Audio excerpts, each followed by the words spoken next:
శ్రీ గురుభ్యో నమః.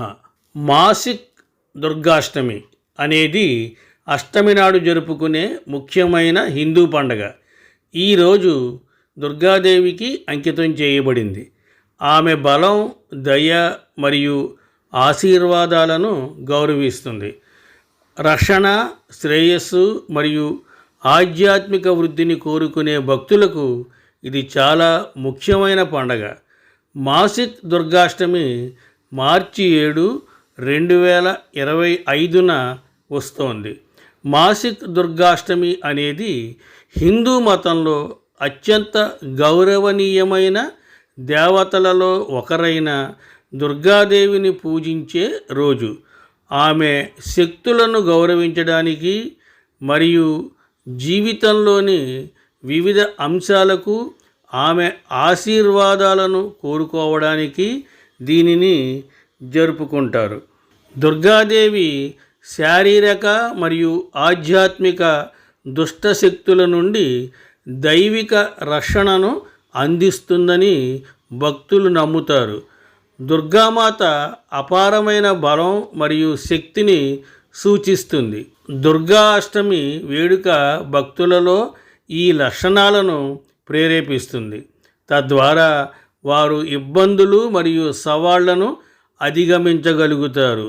భౌతిక శ్రేయస్సు, మంచి ఆరోగ్యం మరియు మొత్తం శ్రేయస్సు కోసం ఆశీర్వాదాలను కోరుకునే రోజుగా కూడా దీనిని భావిస్తారు.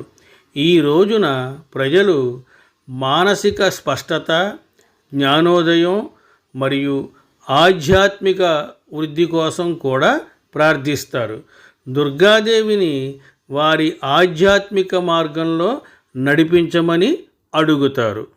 ఈ 2025వ సంవత్సరంలో మార్చి 6 ఉదయం 10:50 అష్టమి తిథి ప్రారంభమవుతుంది. అలాగే మార్చి 7, 2025న ఉదయం 9:18 అష్టమి తిథి ముగుస్తుంది. ఈ మాసిక్ దుర్గాష్టమి యొక్క ప్రాముఖ్యత ఏమిటి? మాసిక్ దుర్గాష్టమి పూజా ఆచారాలు. భక్తులు తమ ఇళ్ళు, దేవాలయాలు మరియు పరిసరాలను శుభ్రపరచుకుని స్వచ్ఛమైన వాతావరణాన్ని సృష్టిస్తారు. దుర్గామాత పూజ సాధారణంగా అష్టమి రోజున తెల్లవారుజామున ప్రారంభమవుతుంది.